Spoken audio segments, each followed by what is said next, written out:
Hello everybody, welcome to Sonic Talk episode 685. We're still in the sort of post SUPERBOOTH come down, which there was 75 odd videos. There's a lot of videos that we've had posted there.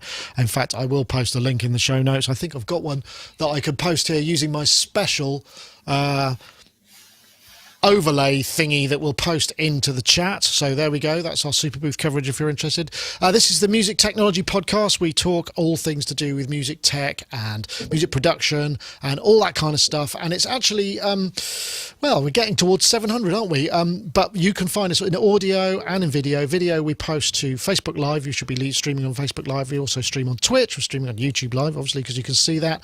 We're also you can find the audio version in all good podcast distributors, iTunes, Alexa, all of those kind of things. So if you want to listen on your commute, that's fine. Show lasts around about an hour, and we generally talk about stuff like that. If you want to support us, of course, you can join our Patreon. Our Patreon is a growing throng of supporters that get access to exclusive content, also ad-free stuff that we post to YouTube that's monetized. You don't want to see the ads, that's where you need to go for that. That's available to all Patreoners, and if you want to get featured in the end screens of Sonic Talk, because we also post the pre-show there as well, which is the upper tier, you can support us at the higher level, and your name, if you do it now, it will actually real-time update, and it will be at the end of the show. So that's a sort of incentive, isn't it, I suppose, in many ways. I just also want to point out that we were talking briefly before the show about famous Belgian musicians. If you're watching the pre-show, you'll know what we're talking about. Jacques Brel, of course, very famous and very good as well. That apparently is Belgian as well. But anyway, let's get on to some guests. We have Mr. Ty Unwin, who is there in his studio. I see you. Is that new? Have you got your ceiling thing up again? Is that not been up before? And no, you've posted it's always your crib? been there. Has it? It's always been there. Yeah, it's just been hidden away. Does it represent anything? Do you plot frequencies or anything on that? Because it's graph-like. You know, I can give you whatever bull you like, but the answer is no. It looks nice and makes it sound better. Excellent. Well, so it's like a damper, is it? It's a acoustic. Yeah, it's basically it's proper sonic treatment that just stops reflections. The funny part about it was initially I had it as a square, but as you walked in, because they're all separate panels, you could never get the lines perfectly right, and it took ages to get them as close as possible. But I've got a friend that knows me incredibly well, and after it was done, and I kept looking at it going, oh, it'll do. And they just walked in, just looked straight down, went right down, looking down the lines, and just went, I know you won't be able to live with this. And it lasted another 2 days, and it all got taken down and then put at a diagonal. And so you can't see the lines now. So it's but it as it turns out, it actually looks better because of the diagonal. So right, I'm glad to hear it. Yeah, but it changes the sound. It makes it a lot drier in the center spot. So which is what you want. Of course, Ty is a media composer, musical arranger, all kinds of stuff, orchestral arranger. In fact, we bumped into each other not quite recently I'm just going to post this very quickly, at the Ivor Novello Awards, which we both went to. I didn't know he was there, and it was a really lovely evening, although somewhat of a super spreader kind of event. My first posh swanky do, because Goldfrapp were up for an award and they invited me along. I didn't personally get one, but it was really good fun. Really enjoyed it. And while I remember, I just want to say thank you to David Gilden. He supported with the super chat last week, and I didn't get the chance to press the button, so there you go. Thank you very much, David. And of course, we also have Mr. Dominic Hawken, aka Mr. Wiggly, who is, of course, plugin maker, app developer, songwriter, producer, all of those kind of things, and also has his own show on YouTube, which is I think Rich Hill's going to be a guest on there pretty soon, isn't he? This Sunday, actually. Excellent. Yeah, thank you very much for plugging it. It's a million miles behind this wonderful enterprise of Sonicstate, but kind of just a fun Sunday afternoon, 7 p.m. on YouTube if you want to search Mr. Wiggly. And yeah, Richard Hilton is coming on. I'm kind of blown away because I was saying a little earlier, I don't really know much about Rich personally, other than the fact he's worked with loads and loads of people, but I've only really talked to him on Sonicstate, so I'm really looking forward to that, finding out about like Tea with David Bowie and all these kind of amazing stories that he must have. So I'm sure. So yeah, Sunday 7 p.m. Excellent. Well, we're always a pleasure to have you on, and because you kind of your chops, your broadcasts are getting even better. So even having you on a guest gives me a sort of safety net, because I know you understand and you'll step in and kind of say, if I'm scrabbling around under the desk because something's wrong, you can fill and pedal for me with great ease. So it is very most welcome. Thank you. Right. Okay. So now we're going to test the new system, because I've got my auto link posting. So the first thing we're going to look at is, of course, I think it's the device Orchestra, which of course is just excellent. This is a rendition of Sweet Dreams Are Made of This, by particularly the Toaster. It just puts basically wiggly eyes on everything. And uses to great effect electric toothbrushes and a steam iron, which I have to say, the steam iron doesn't come in till much later on. I think it's the middle eight. I might have to fast forward it just so you can see it, because it's such a brilliant... Because I don't want to... Oh, wow, there's been mouse gone.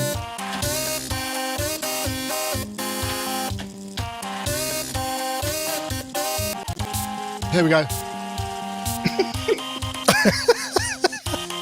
Brilliant. I mean, we have this is the sort of musical equivalent of people making sort of, Notre Dame out of matchsticks. It's that sort of vibe, isn't it? There's something very specific, and I think it's very peculiar to people who work in music or are constantly tweaking their workflows and getting it just so, which I suppose we can all identify with.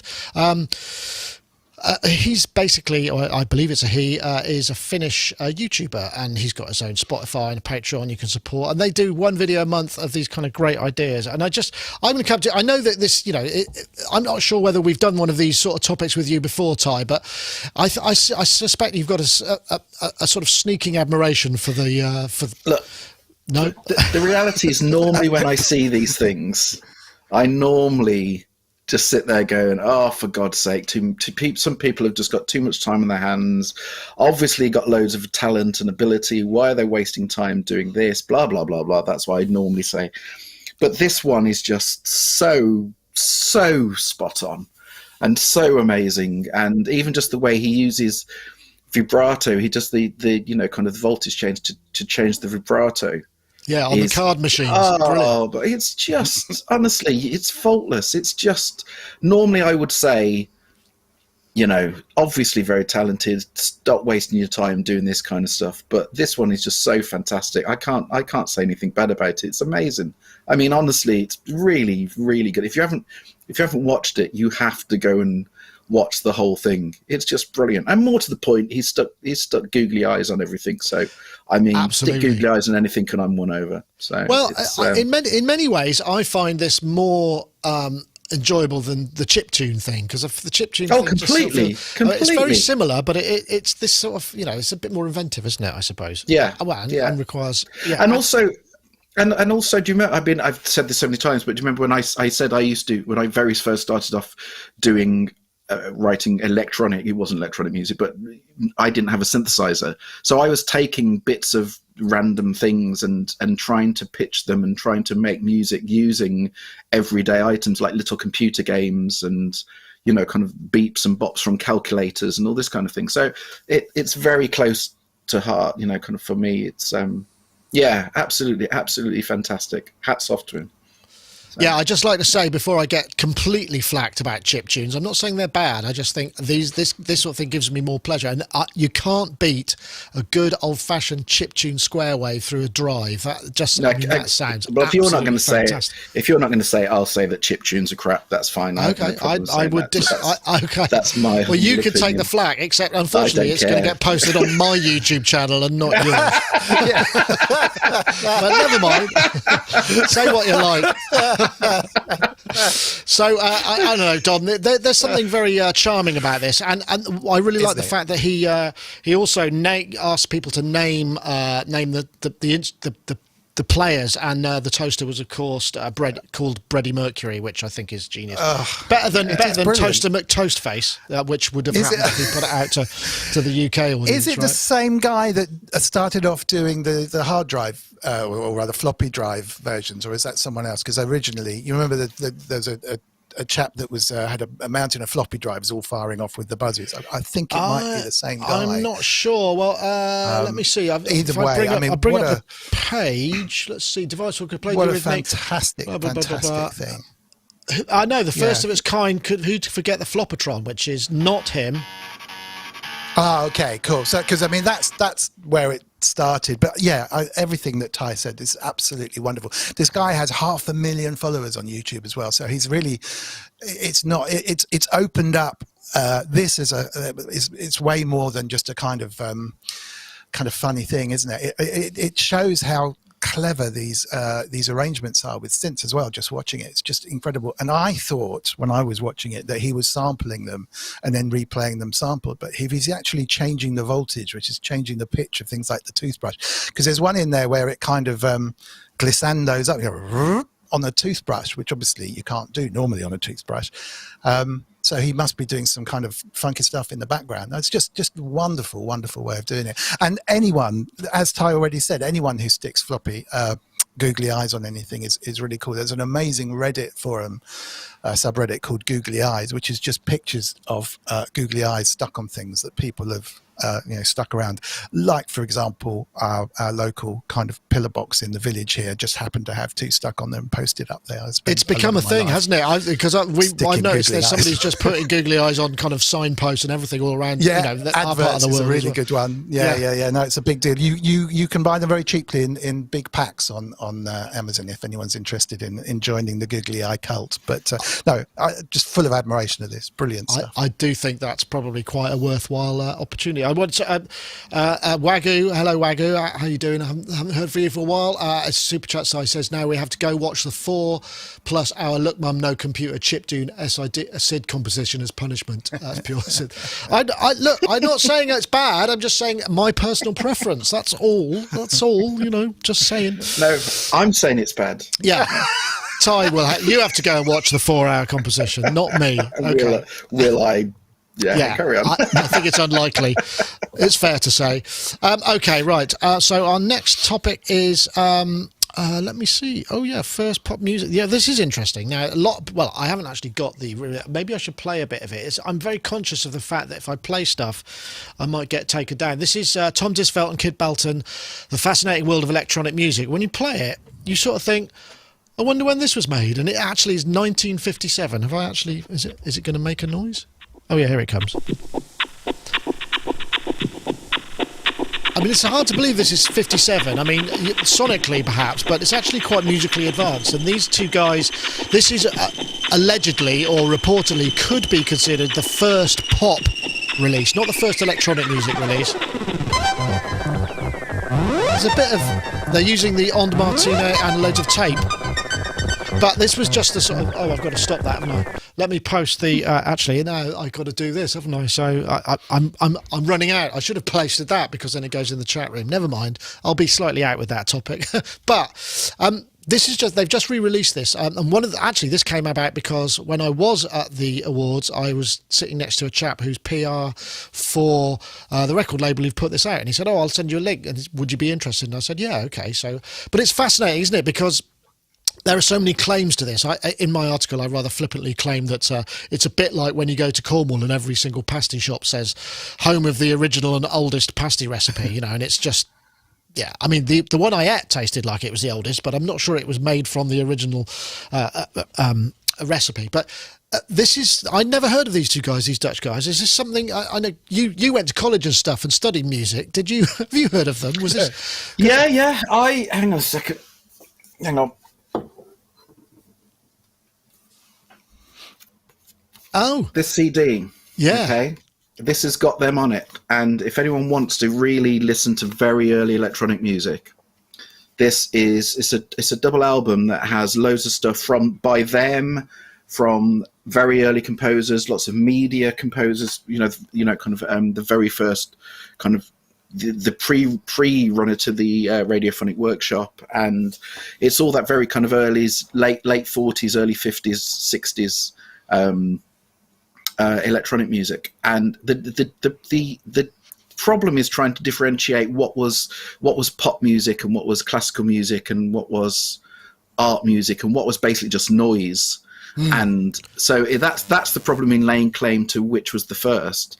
But there's loads of stuff out there of this kind of very, very primitive early electronic music that, as you say, was basically just done on, I mean, the En Montanal had a certain place in it, but most of it was just done using banks of oscillators, maybe one filter, and just lots of tape machines. Clavioline as well, I would imagine. Yes, a bit. Although that was later, wasn't it? Yeah, less so. But just you look at, especially with because I've said before, I studied all the early arty avant-garde electronic music from the early and late 50s. I studied all that when I was at uni, and we actually did one of our modules on the electroacoustic course was to actually make a piece of music only using exactly those things. Just you could use an oscillator, oscillators, a filter, and tape machines. And so we had to, and it's unbelievably difficult to actually make anything musically worthwhile just using those. And it makes you realize how lucky we are now compared to, everything took forever back in those days. And the piece of music that I will always turn around and say people have to go and listen to, there's a piece called Homage to Joyce by Berio, which is an early electronic piece of music using voice tape recordings and tape manipulation. It's the most incredible, amazing piece of music that completely shaped a lot of what I do. But no, I mean, it's great. It's great from a historic point of view, but it's also, you realize that it took a lot of talent to make, just to get a melody out of these things is difficult. Well, because I'd imagine, I mean, we sort of struggle with technology to kind of allow, but their sort of inverse is true with that, because they might have a vision of what they want, but the technology wouldn't allow them to do it. So the technology would sort of dictate how it would finally come out. It's like, well, that's kind of how it ended up, but that's not what I had in my mind. No, there's a reason why so many of the very early pieces all sound, I'm not going to say they sound similar, but tonally there's so much limitation as to what could be done that they do all have a sound. But because that was all that was doable. But yeah, I mean, kind of using tape machines just for compositional stuff is incredibly creative, but so long-winded and difficult. So yeah, I love this kind of thing. So it's my world, really. So. Excellent. Yeah, I know, it's interesting, isn't it, how it shape the tonality that you suggest. I mean, these guys are actually a bit more kind of out there and a bit more contemporary sounding. Interesting though, Dom. I mean, it's definitely a kind of, I mean, it's almost that challenge. I mean, I don't know, when I was a kid, and you may be the same, we would kind of do tape to tape, because you'd get those blasts, totally. And the ones that had two cassettes that you could dub one to the other and add a line input, they were quite expensive or harder to come by, but they would be the equivalent of the sort of thing that they were doing, but obviously, to a way. Yeah, and then the Porter Studio or whatever, but yeah, trying to drop in with the pause button instead of cutting tape and that kind of stuff. I mean, I was really surprised of the arrangement and the tune and the rhythm is actually, I mean, not to be funny about it, but it's not a million miles off of something I've heard coming out of a D-Fam and a Mother 32, with the kind of D-Fam doing the rhythm and the Mother 32 playing the lead line. If you recorded it on an old cassette player with lots of dropouts and stuff, it's not a million miles away. Do you know what I mean? And it's like, wow, this is, and the structure and the tune it kind of reminds me of Popcorn. That was a bit later, but yeah, it's the same sort of vibe. But it's definitely got a kind of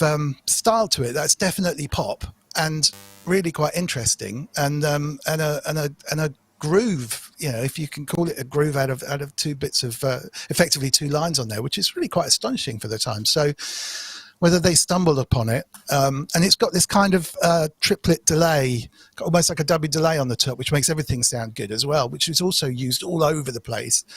So it's pretty groundbreaking, I think. I mean, I don't have Ty's knowledge of what else was going on at the time, but all these things together must have sounded totally amazing at the time, if that's the first time you come across that kind of delay and those kind of noises. And they've got a decent beat going on, out of a white, literally like a DFAM, you know, so you've got some white noisy stuff going on in the background and you're kind of moving the filter around to make all of the kick and snare and the rhythm type of stuff. I was really shocked. And also, what's his name? It's Kid Bolton. What a rock and roll name. That is one of the... I mean, a name that is... I mean, he's born to be an electronic music star, you know, Kid or Bolton a rapper. And his Moog M32 and yeah, I mean, I'd buy it today. No, astonishing. And it's like 2.5 minutes long, perfect length. They got it so right, absolutely right. And it's 60 years old. It's incredible. Yeah, no, it is astonishing.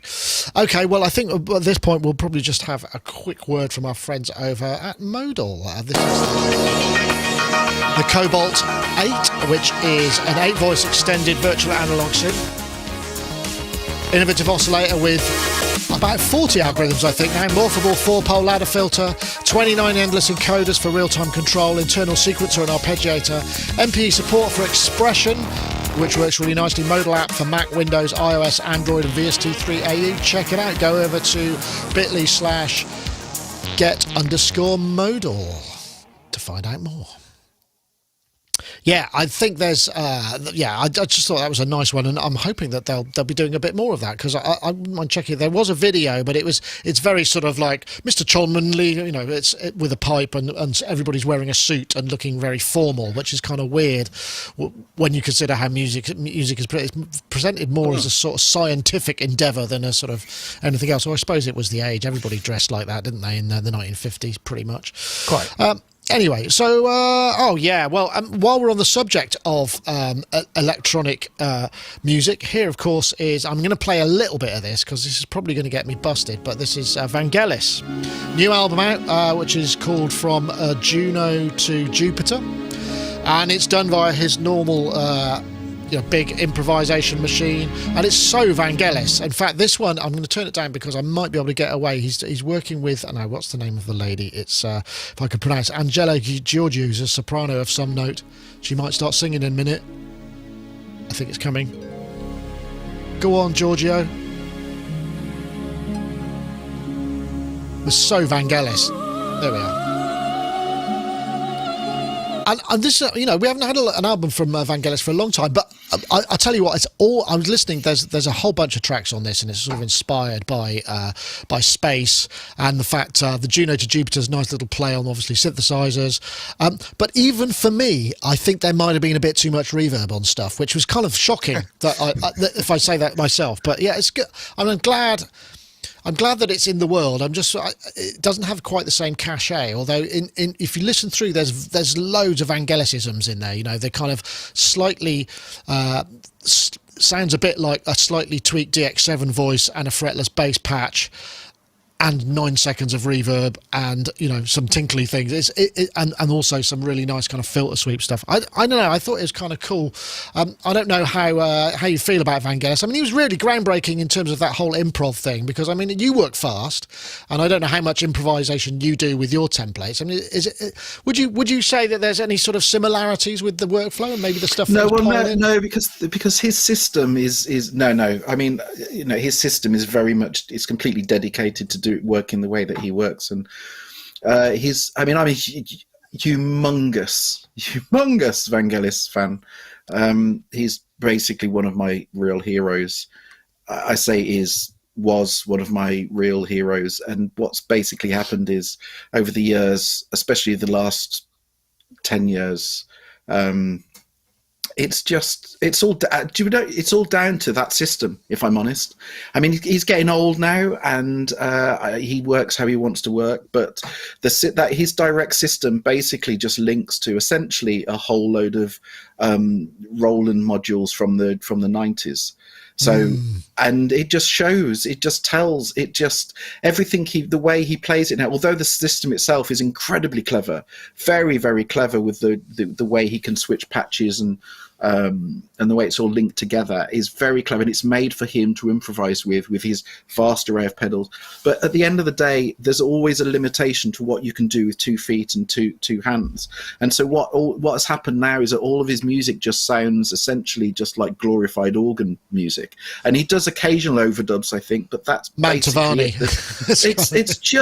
It's just glorified organ music with mid-90s Roland samples. And the problem also is the fact that thematically there's some beautiful themes and some beautiful moments, but in terms of development, in terms of direction, in terms of all the things that I rate in music and all the stuff he used to do, that was always, it had direction, it had form, and it had structure, and these are just little ideas. They don't even sound like demos. They sound like pre-demos. They sound like the kind of stuff you do as a rough sketch to sketch them out, going, I'll go and do a demo of that one day. I know what you mean.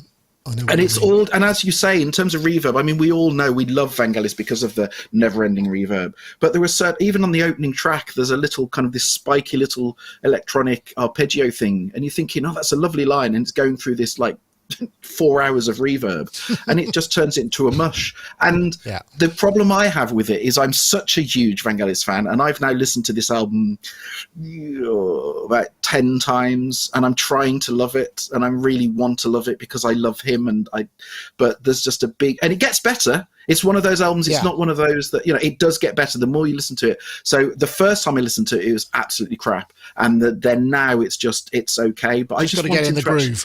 I just want to write a proper piece of music rather than these little, kind of these little sketches, because that's all they are. They're just sketches with some of the most beautiful moments that last for 30 seconds, and then it's back into, But I want to love it because I think he's he was in his day an absolute genius, and I don't use that. I suspect that there's a certain amount of can't be asked going on. It's like he knows he can do you know what? Honestly, I don't know. I don't think that is the case. I honestly don't think that is the case. Knowing what I know about him, and also about people who know him and have worked with him, and whatsoever, I don't think it is to do with can't be asked. I actually think he writes so much music that's never released, that he just writes and writes and writes and writes all day, every day.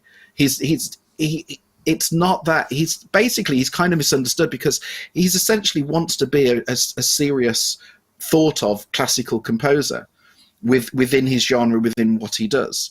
And but I don't think he'll ever get the recognition he kind of deserves if he keeps putting out he needs to change up his instrumentation and challenge himself with some different voicings, maybe. To be fair, he has. He's just got a whole new load of stuff that I think one of his whole old producer has now come back on the scene, which is a great thing. And he's now done a lot of updating of this system. But I kind of get the impression that this system is it's run its course now. But you listen to some of the samples, and it's embarrassing. It just sounds like a JV 1080, which is great in its day, but not now. Well, I would like to give some kudos to Synthtopia. They put a line in there which is really interesting. It reflects Vangelis' style of working, improvising complete pieces, but as a result, the music is endlessly melodic and lushly orchestrated, but largely lacking the development and counterpoint of traditional classical music, which is a very insightful statement, and I think that actually sums up pretty much. I don't know. I mean, it's funny, isn't it? It's like, we can't all be great for our entire lives, and Vangelis is still great, but it's just maybe out of step with what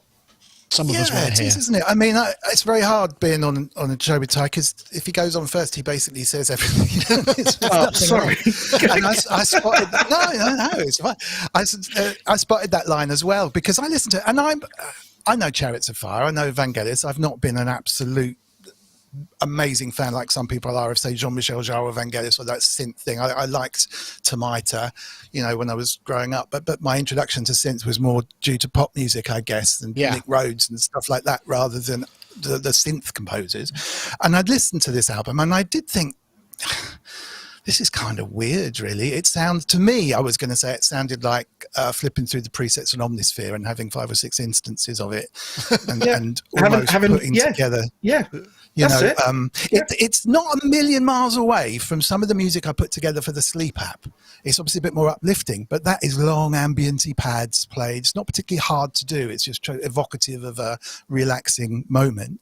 And then I read that he did it all improvised, and I actually didn't know that. I presumed that he'd sat there and he'd, done it all through a door and it had all been mixed and it's all really careful. So, okay, I'll give him that. That's fine. That's but his thing, it doesn't necessarily. Yeah, I mean, that shows how little I knew about lots of stuff like this in terms of history of music. I'm really terrible at it, but I don't think that's an excuse, though. It doesn't make for a lovely thing. And I don't know. I didn't get the 80s Roland sounds, but it is quite funny. If Roland were always trying to be the makers of real sounding instruments electronically, he's trying to be the real composer doing electronic stuff. It left me a bit cold, really, and it felt a bit like an autopilot thing. And all the really greats, the stars, I don't know, the Princes, the Bowies, the Madonnas, are constantly reinventing them. So I'd cite probably Damon Albarn. It's probably the closest thing we've got in that list nowadays to a proper star, constantly reinventing what he's doing. And I don't think you can afford to run on autopilot. You have to work even harder to reinvent yourself rather than just changing it up. And it was a little disappointing. It'd be nice to have one of those massive people, massive stars, massive kind of creators from yesteryear who people look up to, like the Jars, like the Vangelises, to kind of go, whoa, have you heard that album? Because there's nowhere near that level. Yeah. But I'm sure people will like it. I don't want to diss him because he is older. He's got a he's done an amazing thing for the whole world of synth. But it would just would be nice to do something different, reinvent the whole thing a little bit, shake it up. The thing is, he never has. He had a brief period in the 80s where it all got very digital. Did something quite nice in the early 90s, and then that was it. It's other than that, it's all been this kind of level. It's all linked to this system that he built specially. But back in the day, I mean, the best album, in my opinion, is obviously there's Blade Runner, but before that there was Opera Sauvage, which was the most amazing album. If anyone wants to listen to some Vangelis, go and listen to Opera Sauvage, and all that basically is lots of CS80s. I think it was like a 700S or something, and lots of Yamaha electric. I've got a theory then. Maybe what actually happened is he wanted to do all of that, but every time he turned the CS80 on, it needed servicing, so he couldn't actually just kind of get on with it. So that's why he turned to it. I should also point out you can buy this on Amazon which is somewhat bizarrely seems to be priced at $50 for the audio CD, and I'm really not sure why that is. I don't know if it's a misprint. No. But I didn't pay that much for it. I paid £15, I think. Okay, all right. So. Well, that's good to know. All right. Well, I mean, yeah, it's a Vangelis thing, but it just feels like there's too many notes and too many layers. If he just stripped it back a bit and relied a bit more on his innate brilliant musical sensibility, it might be a little less hard to hear all the good bits. Anyway, what do I know? I mean, he's Vangelis, I'm not. So, there is a big difference there. That's a caveat that I just want to put in. We'll also, I think maybe, well, anyway, that I just thought I'd say that. So let's have a look now. We've also got... Yes, live. Ableton Live is now available as 11.1 public beta. Which is you have to sign up for it, but it's got one of the big things is obviously it's native M1 compatibility, and it's got a bunch of new workflow tweaks and a couple of new devices and whatnot. So it's a massive thing. I mean, I guess the biggest news is the fact that it is M1 native, which I think this represents quite an interesting kind of shift, because as more of our main stalwart kind of creative software packages become that, I have a feeling that the Mac is now going to start to become much more front and center in the creative arts again, because there was a whole period of time when it was more viable to do it on a PC because you could get more grunt, you could get more stuff for your money. Now I'm sensing this is going to sort of start shifting back. But by the same token, we're in the same way. I mean, Ableton is great and it's a really brilliant piece of software, but we're sort of heading to this point where it's like we're at peak mobile phone. So the latest mobile phone's only a bit different to the last one. There's no kind of great surprises and great new feature leaps or anything like that, but we're at this kind of stage. So maybe now we're going to get into this sort of finessing phase because the power is underlying there. It's easy peasy to do. Discuss. You're a developer. Yes. Well, this is the under the bonnet update that isn't that interesting, but has a lot of work going on, because let's not underestimate how much M1 compatibility work needs to be done for something as complex as Ableton. And the last update from Ableton was an above the radar look at us. Here's some MPE stuff going on. Here's some craziness, and it's all quite a big old deal. Yeah, that one 11 was pretty good. Yeah. Yeah, the last sort of big Logic update, and we wrote another one of those, was kind of ironically, let's add a load of Ableton features that we really like, but it's a very above the radar kind of, here we go. So you had the new views with the loop views and stuff, that kind of thing. So I think there's a lot, and obviously Apple get a lead on everything they do for stuff like that with the new releases. But yeah, there's nothing here that would make me run and install it unless I had an M1 Mac. And there's also a lot in there that will have the developers of plugins and stuff running around to make sure it works, because underneath the bonnet will be some quite fundamental changes, I would imagine. But I think you're right in terms of major changes. I mean, MPE and clever ways of dealing with that, editing that, sculpting that is clearly, and I think Ableton have got it best at the moment. Yeah, they've really clearly room for improvement. I'm sure there are better ways of doing it.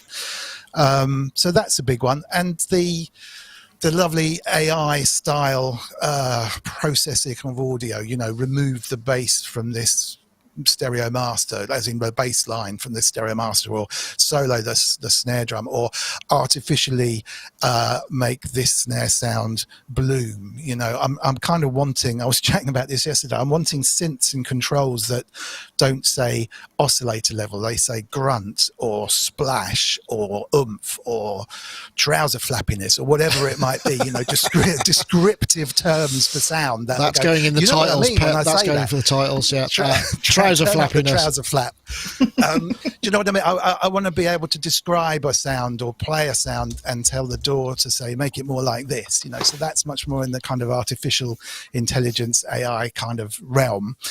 But there's not it's dangerous to say there's not much the DAW isn't doing that I need so far, but it's only really improvements in that kind of stuff that I'm looking at the moment. There's not much I'm trying to do. And all of the AI stuff at the moment kind of appears in things like Isotope as plugins that I want to be able to be doing as well. So we may be approaching that level.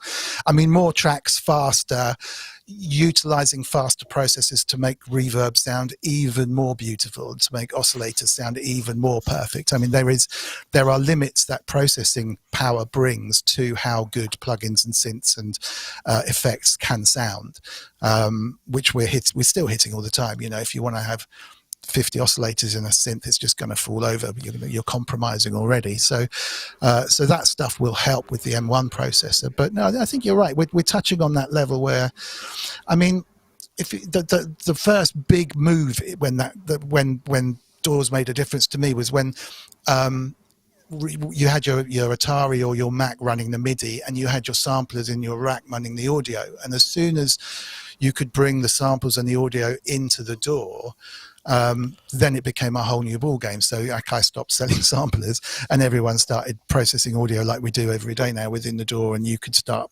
really fooling around with the audio and messing with it.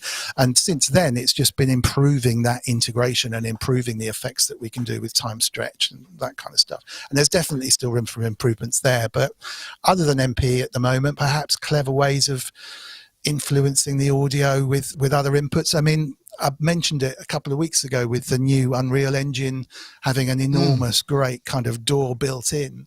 So you can take triggers in from movements or hand controllers or the weather, whatever it might be. That kind of stuff interests me. But it's more external than internal, I think, the ways that things can be affected. There's not much I can't do with my DAW at the moment that I'm thinking, if only it did that. Do you know what I mean? Yeah. I mean, I know, Ty, I mean, you work in, is it Nuendo quite a lot? And that's do you think we're just getting to the point where all DAWs will kind of have pretty much the same parity of features, because the underlying processor, it won't be a matter of clever coding. It'll be a matter of just kind of, well, even the basic processor will do all of this stuff, so it's just a matter of getting the features in there. And so we end up with, it sort of doesn't matter what you're working in, maybe. Yeah, no, I don't think it's really mattered what you're working in for some time, to be fair. I think, but exactly as Dom said, the danger is the moment you start saying, or, kind of, well, we're getting to a stage where we've got everything we kind of want. Honestly, you kind of could look back to when Steinberg did Pro 24, and I'm sure towards the end of that, everyone was going, I can't imagine what else you'd possibly want to have in a sequence, because what happens is you only want to need it when you know it exists. So all I'd say is it's almost one of those things where in 5 years' time, we could look back on having this conversation going, oh my God, we were absolute idiots. We didn't know that so-and-so was round the corner. And by that stage, in 5 years' time, the whatever it is that we didn't know about, we'll be using every single day and becomes a natural part of the DAW that we work with.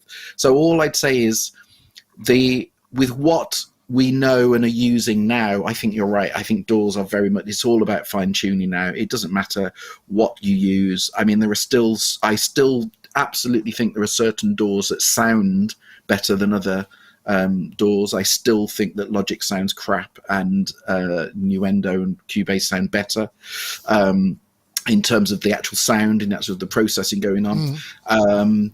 But I think, in terms of facilities, they've kind of got everything that we would want to use and how we use, and it's all about fine-tuning and fine details until the next big thing paradigm happens. shift. And I suppose the exactly.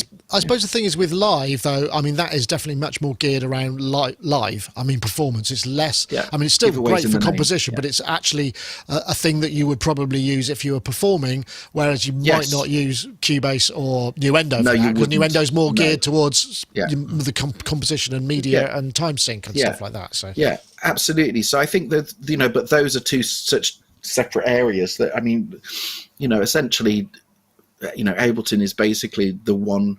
I mean, I use live occasionally, but it's more, kind of for if I'm writing something which is very loop based, then it just makes life easier just to be trying stuff out, and it's just so much quicker.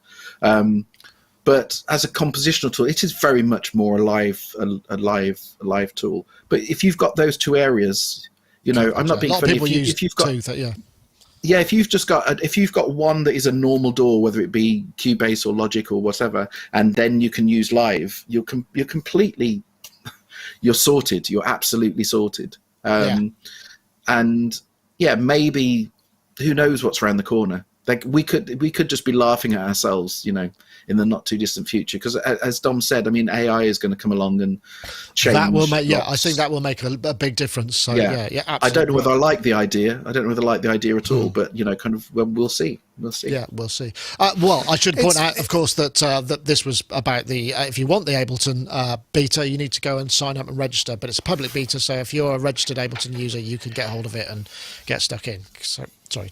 Go, Dom. I was just going to say, it's a bit like under the bonnet, Ableton will time stretch and twist your loop to fit in time, so you don't have to worry about making in time. It will lose audio quality because of that, but you don't care because you're making live beats and that kind of stuff. And that will improve. I was going to mention, two things actually. But a big up Bitwig, which I'm kind of getting my head around now, which is bringing some nice touches in a kind of modular way to and a programming kind of way to making music, which is kind of neat. So people should definitely have a look at that. That's definitely come of age. And I was actually going to say about Ty's, because I know Ty's mentioned the difference in the sound between the DAWs, which I've always found quite fascinating, because I'm a Logic user, and I've not done any experiments between Logic and other things, but we do also automatically assume that everything sounds the same, all ones and zeros sound the same, but clearly DAWs process things in different ways. And I'm sure on a blind test, Ty could recognize something in Logic. I think he's done it in the past, give him something like, oh, you've done that in Logic. It's like, oh.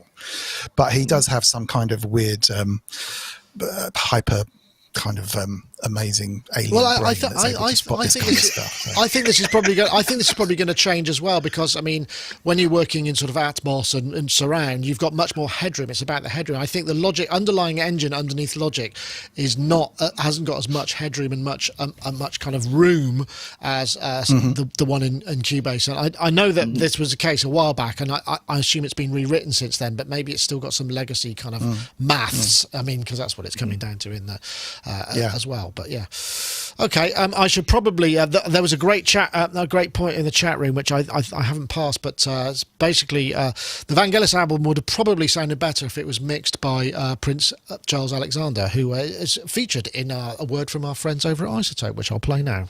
Isotope Producers Club is a one-of-a-kind membership for producers ready to take their tracks to the next level. Once you join, you'll gain access to powerhouse Isotope plugins and a curated selection of tools from our partners, such as Melodyne from Celemony. Plus, as long as you're a member, you'll get every future update to the Isotope plugins in your membership for no extra cost. We'll also regularly serve you new curated content like exclusive inspiration-sparking sample packs and preset packs, and industry-leading training ranging from our own tutorials to vocal production lessons from the world-renowned Berklee Online, taught by Grammy-winning producer and engineer Prince Charles Alexander. With new content being added every month full of valuable production techniques, tips and tricks, and solutions to common production problems, becoming a member is an investment in your career that grows as you and your career do. For more information on Isotope Producers Club, head to isotope.com.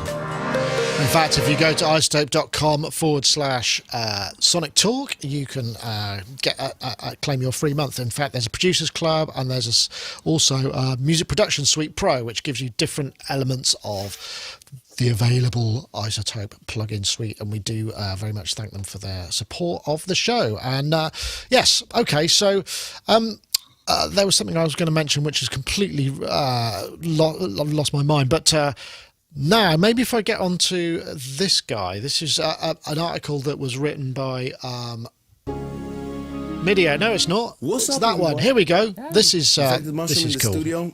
Super excited about our new plugin, Manipulator, which is finally here.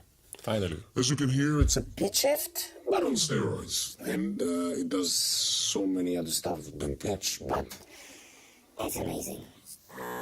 The main necessity. And it kind of is amazing. Well, this was all part of an article that Midio wrote for us, which was called Robot Vocals.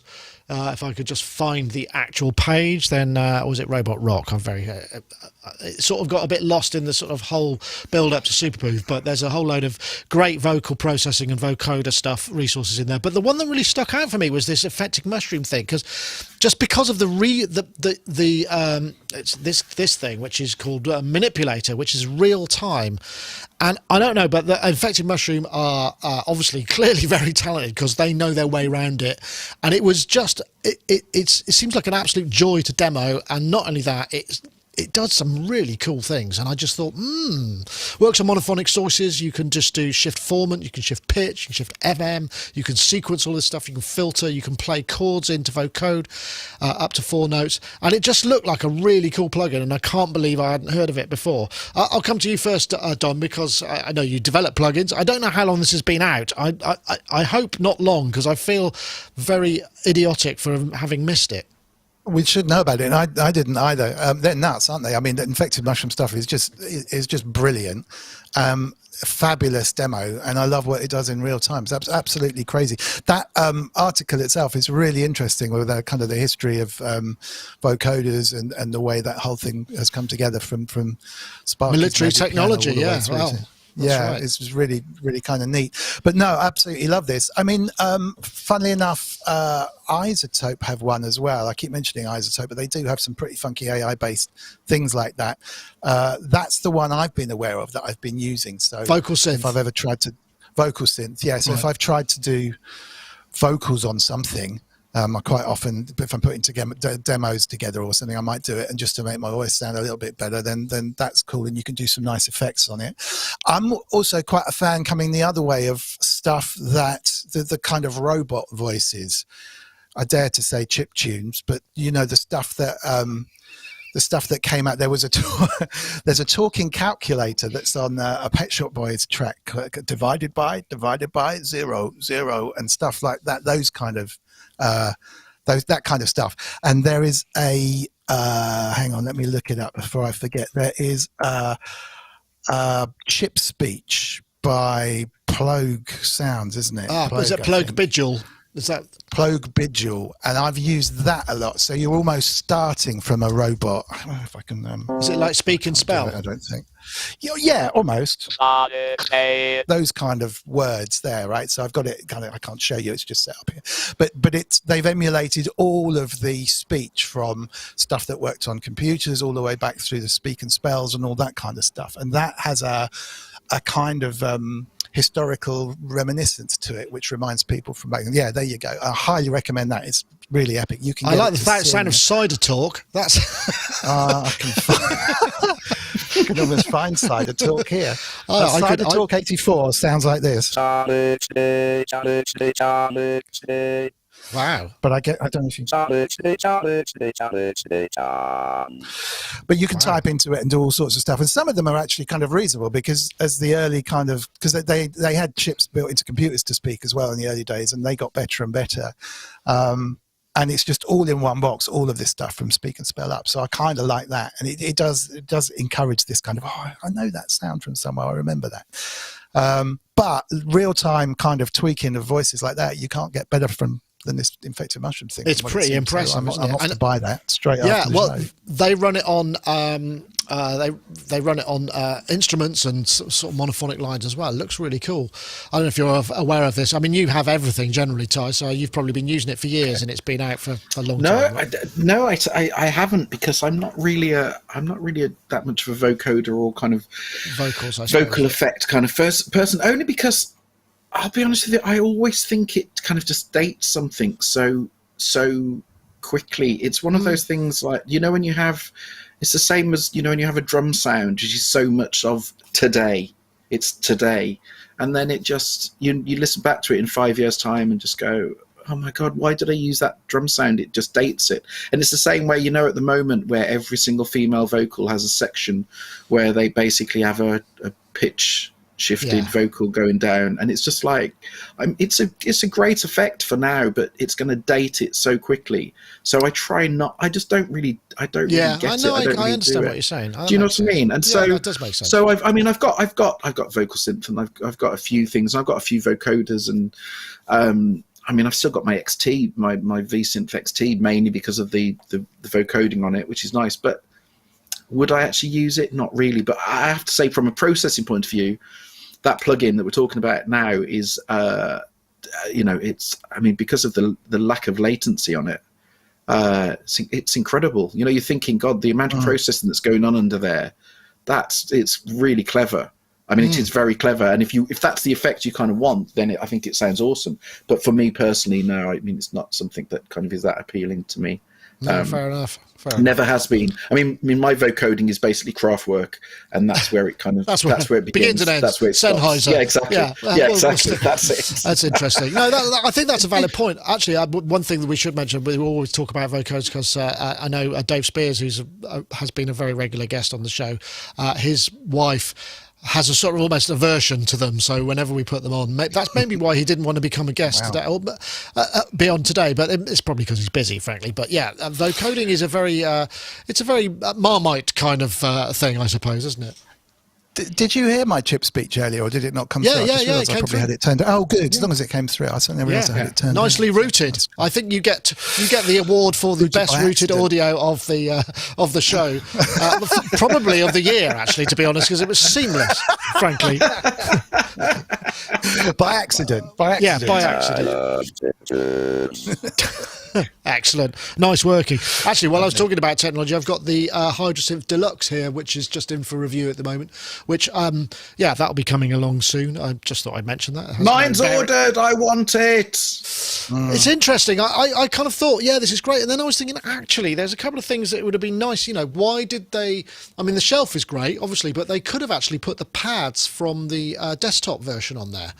And that would have made it more deluxe rather than good plus. Idea. That is a good idea. And, you know, or maybe added some more controls. I understand why, because obviously, but that it could have been used for perhaps a little other stuff. But yeah, I'm going to have a good look at it. And I mean, it's not a 100% review because I've reviewed that already, but there's some good sounds in it, I must admit. Okay, well, we get onto the part of the show where we cover it's occasional, but I've got it this week because I asked for links, and we've got we asked for any discoveries or anything that people had for stuff they might have used recently or, you know, come across. So I'm going to start with I'm just trying to find the actual. Here we go. With Ty. So Ty suggested Bunker Strings Volume 2. Now, if I do that, that'll give you the link, and it will post it in the show notes. So Ty, this is a string library. I guess it looks like it's what's the word I'm looking for? Contact based, and I think there's some nice sounds in there. I actually played a little bit of it. Let's have a look. See what this sounds like. And it seems quite reasonable. It's on offer, 89 or 49. No, that's for both volumes. For both volumes. Oh my goodness, that's astonishing. Yeah. It does sound really good, actually. And is it something? I mean, I know you're always in search. I mean, all media composers generally are always in search of libraries that can work quickly, let them express the way, you know, to get it to tape quick. Because I mean, you all have to work under insane deadlines, right? The thing is, I mean, you know, I've got just about every. If a string library exists, I've kind of got it, because you're always searching for that perfect library with the perfect articulations and the perfect way of working. And there's no such thing. But the thing is about this, there's two things. First of all, I've had Bunker the Volume 1 for some time, and there's just something about the textures and the way it's recorded. It's so incredibly usable. And there's this great thing of density. So basically you can crossfade between 3 players and 9 players, and it's completely seamless. So you can have, you know, kind of, you can change the density. It isn't just changing the volume or, you know, kind of having higher velocity values. You're actually adding more players. So that's in Volume 1, and then they've continued that with Volume 2 and a whole different load of textures and articulations, and they're just beautifully done. But one of the main things, the difference is with Volume 2, the new one, which I think is on special offer at $49 just for that one. But to be fair, you'd be a fool not to buy both of them because they're both great. But on Volume 2, they've done pizzicato with using plectrum, which is something that is like a new way of doing things. So it's almost like playing the strings like a guitar, and so it's kind of pizzicato but with a real strong attack, and it's just it's a beautiful sound. So I haven't come across another library that has that technique, and it's just gorgeous, absolutely gorgeous. So it's just something that for that kind of money, as I said, both libraries, what is it? Is it 89 or something like that? Bargain. It's just an absolute bargain. If you want anything kind of string related, it's just beautiful, especially from media point of view. It's just, it's an absolute bargain. So I just wanted to flag that one. Excellent. Well, nice choice. Nicely found. Of course, Dom also has his own pick as well, which I'm just going to bring up now. Now, if I can find, I think I actually, did I put a video in here? I can't remember now if I have. Oh yeah, maybe. Let's see if that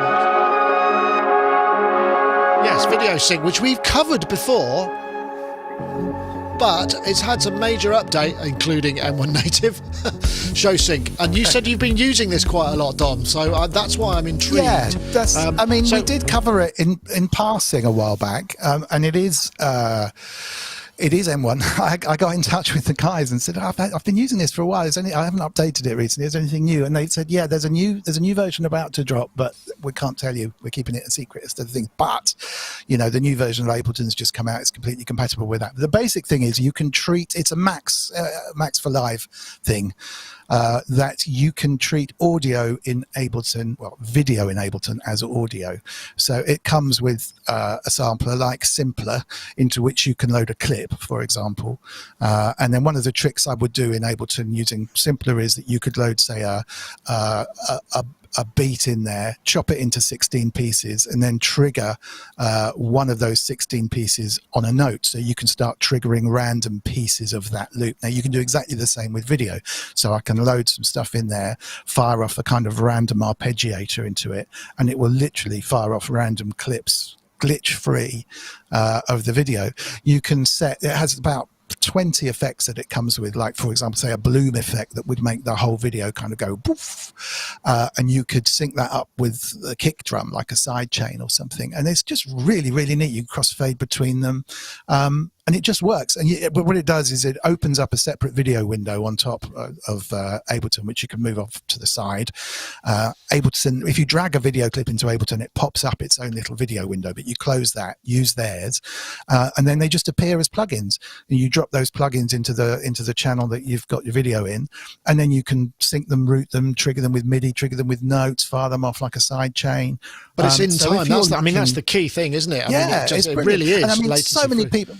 Exactly. So many people are making videos from pulling clips off YouTube and just messing with them and just kind of changing them and tweaking them and producing, build your own videos. You could just, even if you put the whole thing into a track and then started triggering little bits off of things that happened within your track to get that timing. It's just so simple to use, and amazing. So I don't know what the next version will bring, but they've been quietly kind of getting on with it in the background, and it's such a useful, lovely thing. And then when you're done, you can kind of hit export and the whole thing will just squirt out this hose, they call it, and save out to a video that you can run alongside it or whatever. So yeah, really, really neat thing.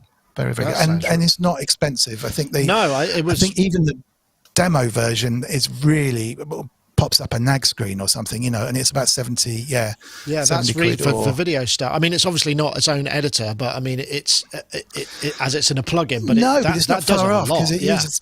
Yeah. I mean, when we touched it, I think back when you were reviewing some of the more hardcore video editors that are kind of 10 times that price for the full version. And this thing is brilliant. It's absolutely brilliant because they're really using the heavy lifting of Ableton to do just treat video exactly the same as it was audio. So if you've got a pokey machine, it does it standing on its head. Really good.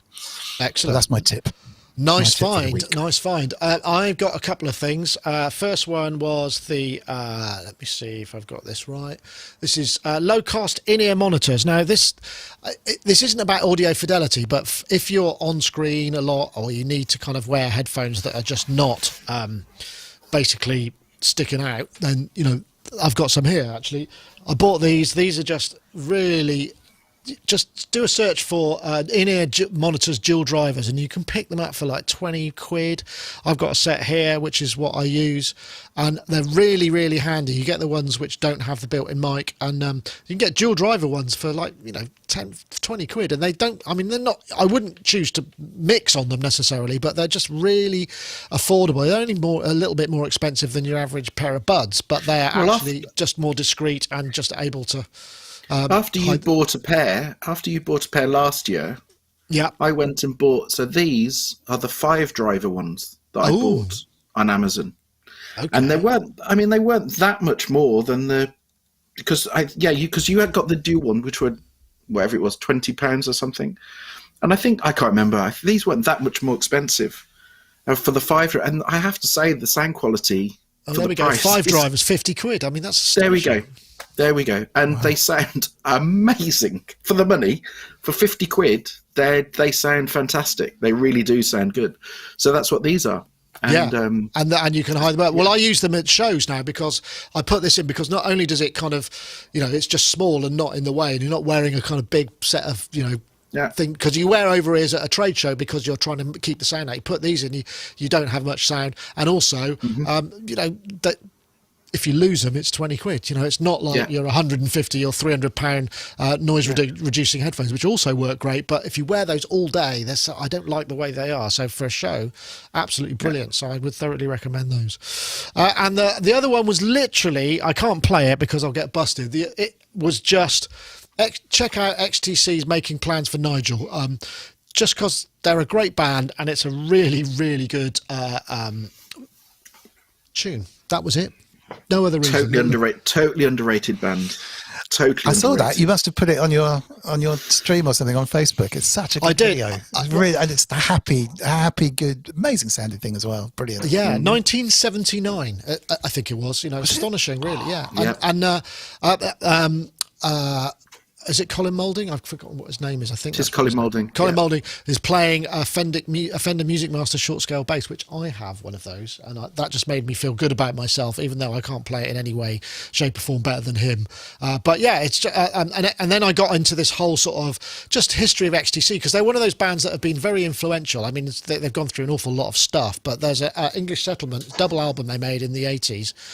And all of their albums were made in under 6 weeks. So they'd rehearse, and go in and make an album. And they made this double album, and it's been massively influential in music since, to a lot of musicians. They're a real sort of musicians band, but really good songwriters. And, anyway, I thought I'd throw that in there. There's no other reason than I just wanted to say, oh, look what I found. In fact, if you're interested, on our Discord, I've just added a new chat thing, which isn't just for our Patreoners, and it was cool stuff that you can, or cool finds. So if you find a nifty video or a bit of music, just stick it in there, and it may end up on the show. Who knows? But it's just, you can share it with the community, and it's all good stuff. Anyway, I think we've actually made it to the end. I don't think I've got any more topics left. This is the first, not a first, but it's good. It's a good feeling, and mostly the technologies work. Well, I'll find out in a minute whether the text file I've been writing, which has all the YouTube chapters, actually worked. Although obviously I missed a few, so they'll be out. But the idea is, you see, because I start recording